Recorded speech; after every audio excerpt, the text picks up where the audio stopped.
Hello and welcome to a brand new edition of World Panorama, the show that brings you up to date with all that's happened around the globe in the week gone by. Let's begin with the top stories this week. Trump administration imposes strict tariffs on Chinese imports. Move to escalate its America First policy is aimed at cutting US trade deficit with China by $50 billion. China hits back with higher import duties on US products.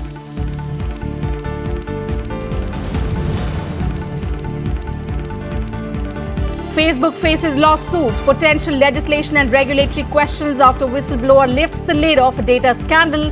Mark Zuckerberg's company allegedly gave data analysis firm Cambridge Analytica information to build voter profiles to get Trump elected in 2016.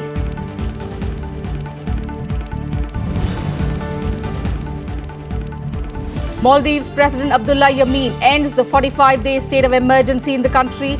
Hundreds of protesters arrested, including state vice president, journalists and opposition party leaders.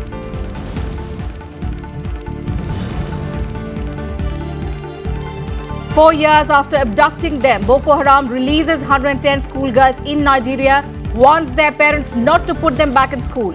Nigerian government denies paying ransom or making a prisoner swap for the girls.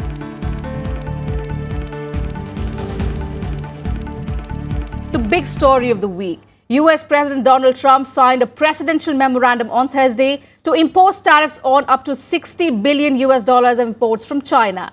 Now, this follows a 7-month investigation into the intellectual property theft, which has been a long-standing point of contention in US-China trade relations. The White House said the actions were necessary to counter unfair competition from China's state-led economy.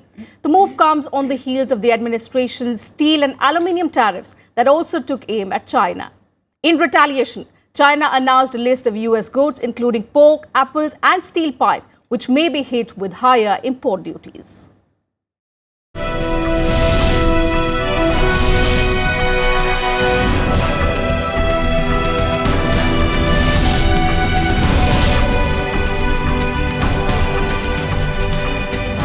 US President Donald Trump on Thursday signed an order that paves the way for imposing tariffs on Chinese imports worth $60 billion, prompting China to threaten retaliation.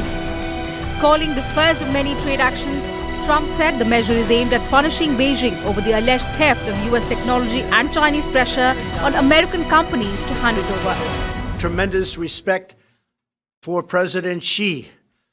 We have a great relationship. They're helping us a lot in North Korea, and that's China.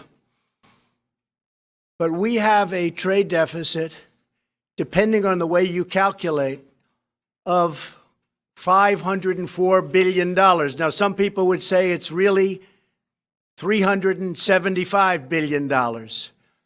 Many different ways of looking at it, but any way you look at it, it is the largest deficit of any country in the history of our world. It's out of control.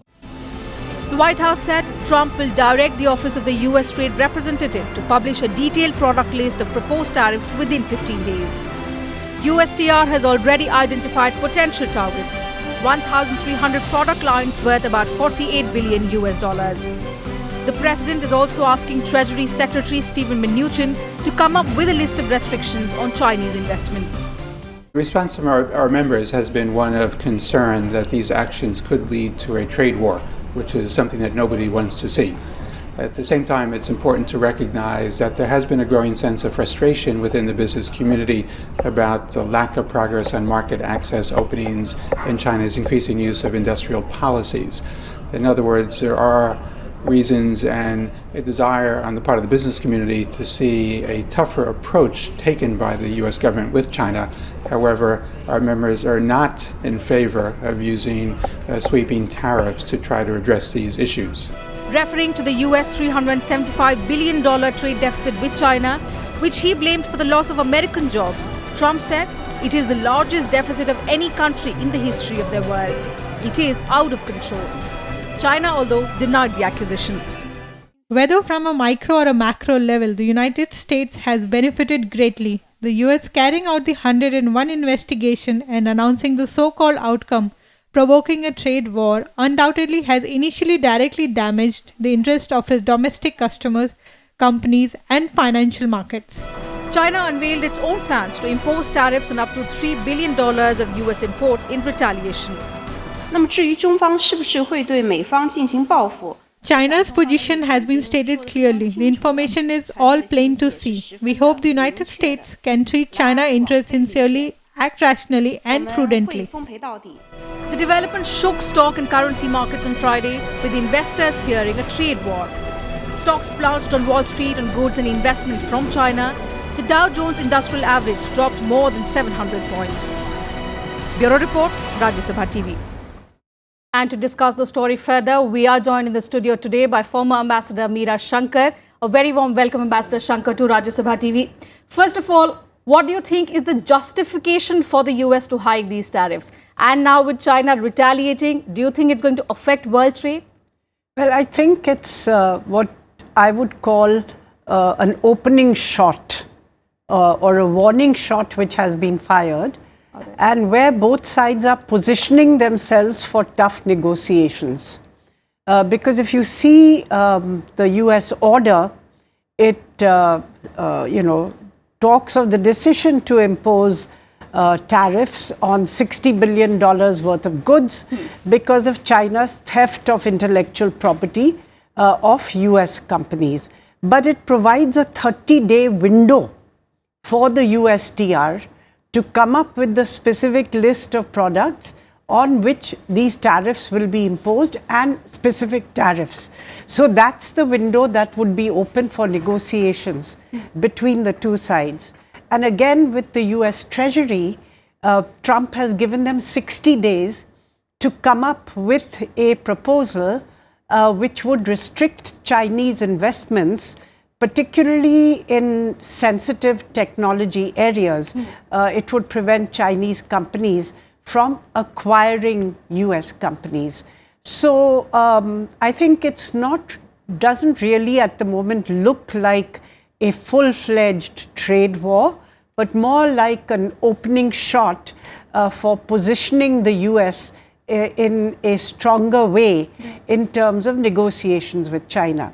And if you see also President Trump's statements, he's taken great care to mention that he has a very good equation with President Xi, and he's also referred to China as a friend of the United States. So making it clear that this is not something which is done out of animosity for the Chinese, but there has been concern in the US for a long time about Chinese policies which force US companies to transfer technology as a condition of investing in China.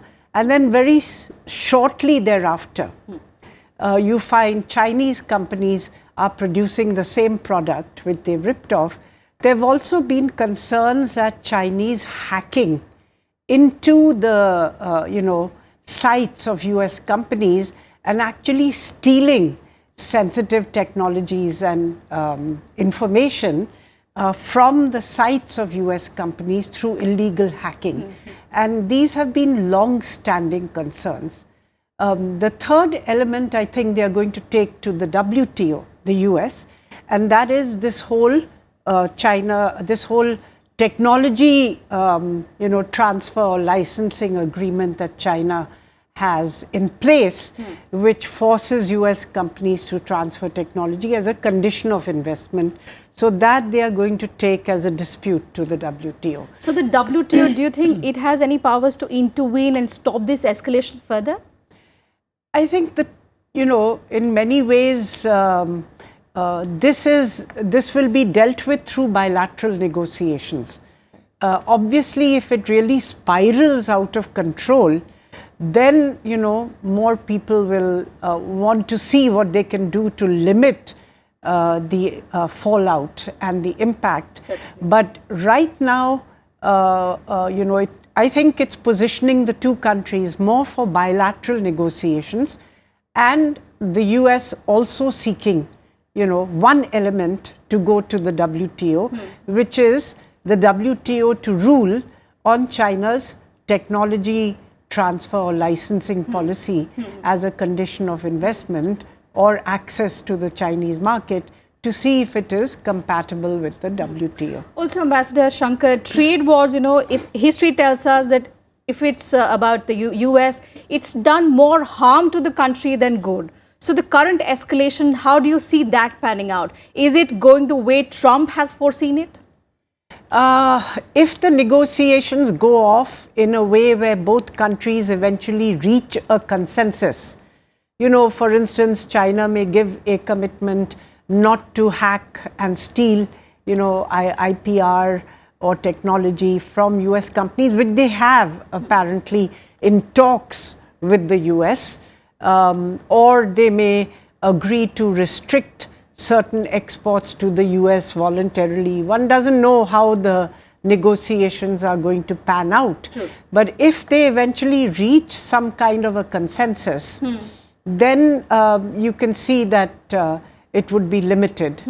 But if they fail to reach a consensus and both sides, really engage in brinkmanship till the end, then you might have something which, has unintended consequences. Because at the moment, I think both are seeking to limit the impact. As I said, it's a limited, for instance, it's tariffs on $60 billion worth of goods, imports from China.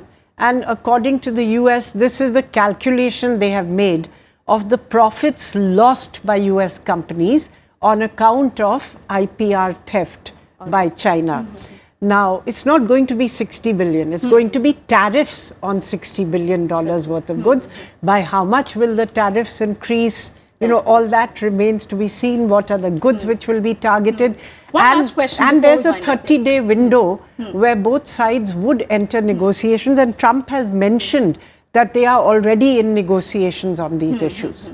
And certainly, we also have to raise our concerns when we are talking about US-China trade tensions. How do these tariffs affect India? Well, they don't affect India if it is strictly between the US and China. But as we've seen in the steel tariffs, the intention was China, and the intention was also to provide some degree of protection to the US steel industry. But by now, most countries other than India and China have been exempted.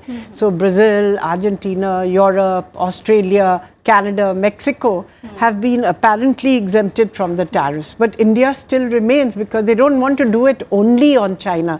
So sometimes what happens when trade friction between China and the US picks up, India has a tendency to get sideswiped because they don't want to be seen as targeting China alone.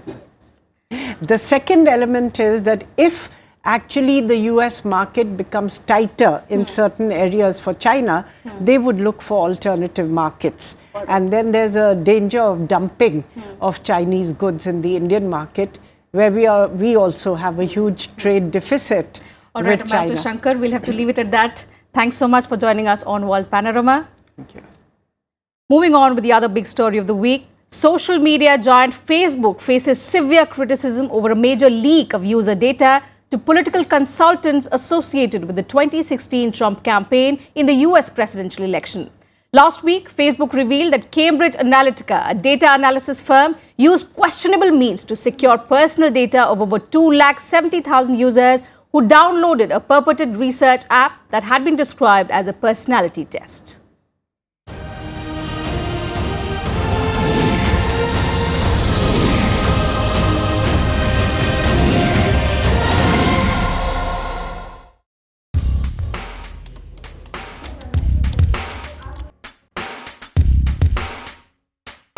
Facebook CEO Mark Zuckerberg has admitted his company made mistakes in a data leak that abused users' privacy for political purposes.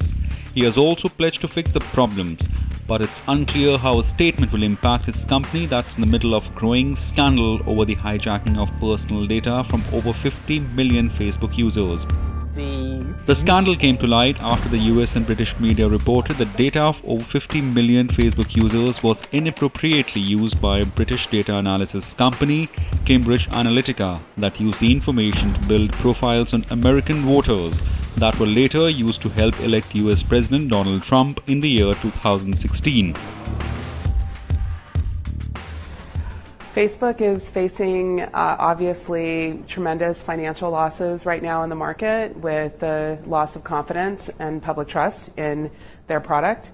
But I think over the longer term, they're going to have to face a whole host of regulatory questions and probably potential legislation around the protection of consumer data. Trump's campaign reportedly used the firm's data during the primaries, but not during the general election. The firm was paid $5.9 million in 2016 from Trump's campaign. Cambridge Analytica reportedly got user data from a Facebook app years ago that purported to be a psychological research tool, although the firm was not authorized to have that information. While Facebook could face potential legislation and regulatory questions, it's however unclear what reforms this will bring. Because they use our data for advertising, right? It's what they do and it's how they make their money. So without some really clear incentives that come either from Washington or from popular pressure. A former Facebook manager and now whistleblower, Sandy Parakilas, who was responsible for policing the network's data handling procedures in 2011-12, said he had warned senior executives about user data protection issues, but that Facebook had turned a blind eye to them. He told British Parliamentary Committee that Facebook poses a huge challenge to democracy and that if they would have been aware of the severity of the problem, they probably would have taken stronger action. I called the leadership of Clout and I said, "Are you violating Facebook's policies?" And they said, "No, we are not." And I reiterated what the policies were and said, "You absolutely have to follow these policies." And they said, "Yes, we absolutely will." And that was the end of the call. They stopped doing the ghost profile feature either before or right after that, I'm not sure. But around the time they disabled that feature, they continued to access Facebook data, and they continued to be a Facebook app. So there was no further action taken, to my knowledge, by Facebook as a result of that. So I don't, was there misuse of Facebook platform? There may well have been. However, Facebook did not investigate deeply enough.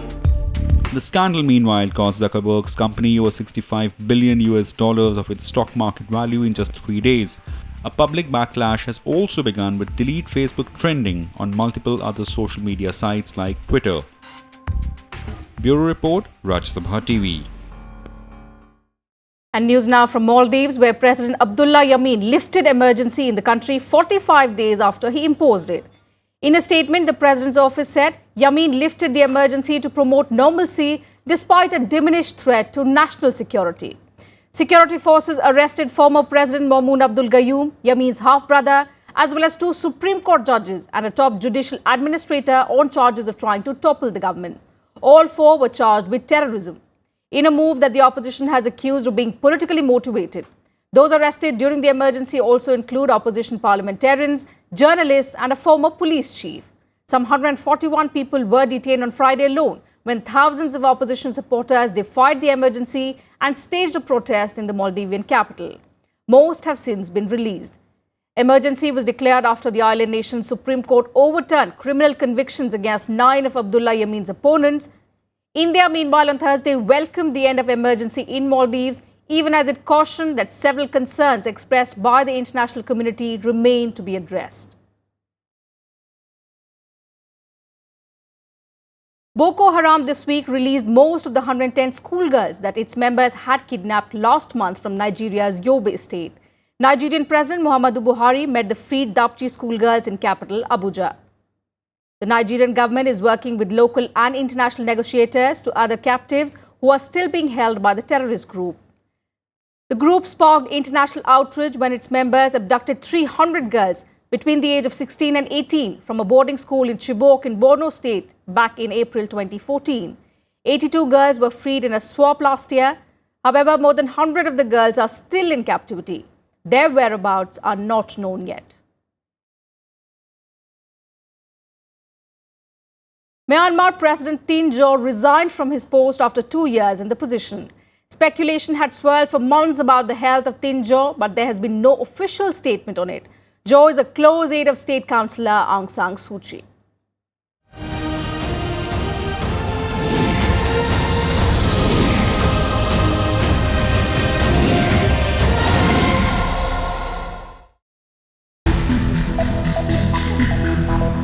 Myanmar's first non-military president since the army took power in 1962 coup resigned amid speculations over his health.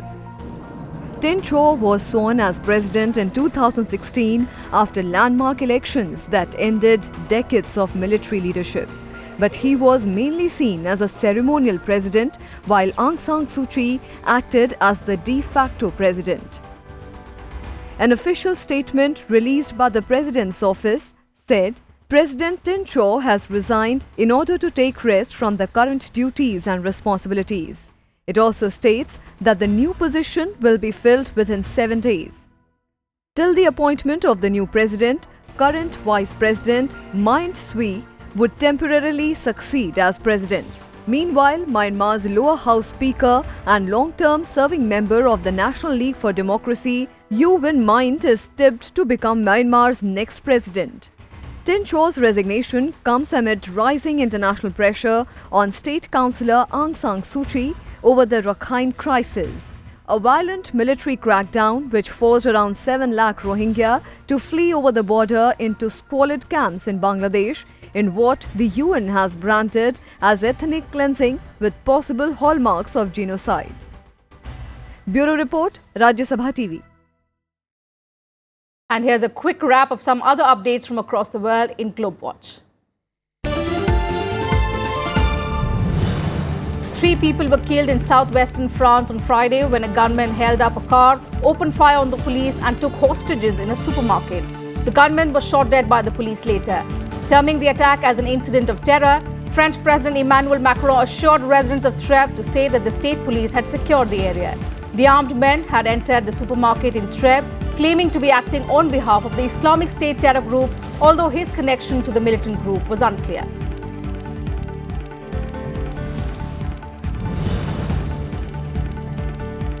Syrian rebels agreed to surrender a second besieged enclave in eastern Ghouta.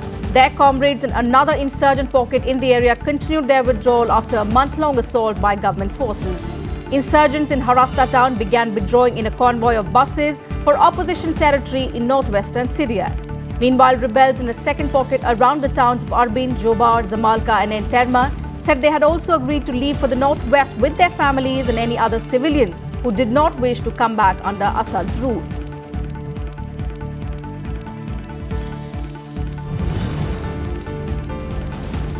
Russian President Vladimir Putin on Monday said he will address disputes with the West. This comes after an election that saw Putin return to the Kremlin with a record vote share as Moscow faces increasing isolation. Putin also stated Russia has no desire for a new arms race and will do everything it can to resolve differences with other countries.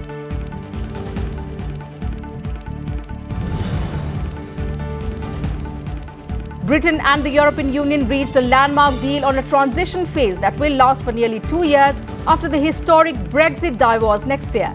According to the agreement, the transition will begin on Brexit Day, the 29th of March 2019, and will last until the 31st of December 2020. And during that period, Britain will no longer participate in the European Union decision-making process.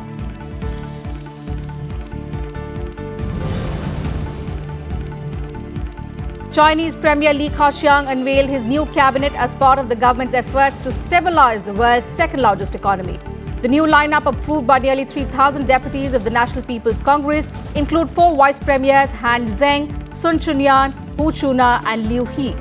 Chinese Foreign Minister Wang Yi was elevated as the State Councillor, while Lieutenant General Wei Fenghe was appointed as the new Defence Minister. The new revamped administration will have 26 ministries and commissions of the State Council, which is the central cabinet. Let's now shift focus and bring you up to speed with some sports news in our segment Sports Action. New Zealand's cricket team skipper Kane Williamson completed a New Zealand record 18th century in the first test against England. Williamson's innings saw him move past the New Zealand centuries record jointly held by Martin Crowe and Ross Taylor. With Williamson's 102 runs knocked, the Kiwis increased their lead to 171 on second day after England were all out for 58 on day one.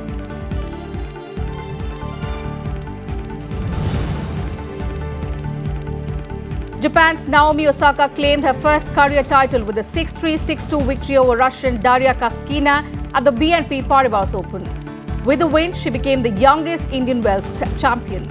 Osaka defeated Maria Sharapova, 5th seed Karolina Pliskova, and then world number 1 Simona Halep in the semi-finals on her way to the championship.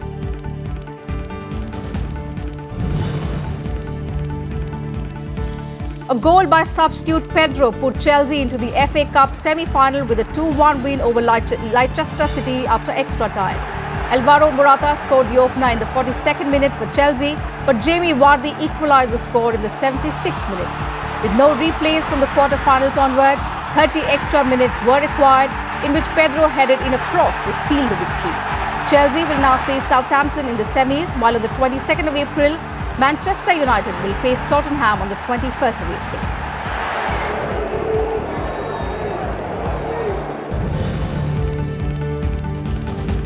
Defending champion Dustin Johnson suffered a second straight defeat in Austin and lost all his chances to advance to the knockout phase of the WGC Match Play tournament.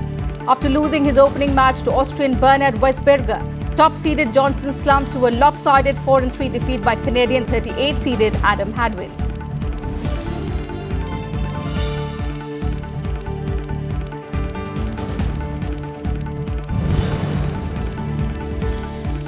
The captain of an Australian rules football team, Katie Brennan, launched a high-profile gender discrimination complaint after she was banned from playing in her league's biggest match. Katie Brennan was suspended from the Australian Football League Women's over a rough tackle. She took her case to the Australian Human Rights Commission.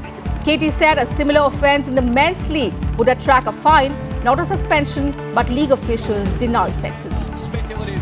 Carney has to go back and try and win it one-on-one with Caulfield. Hooker gathers. Washington witnessed up to 6 inches of snowfall last week, forcing the closure of federal government offices.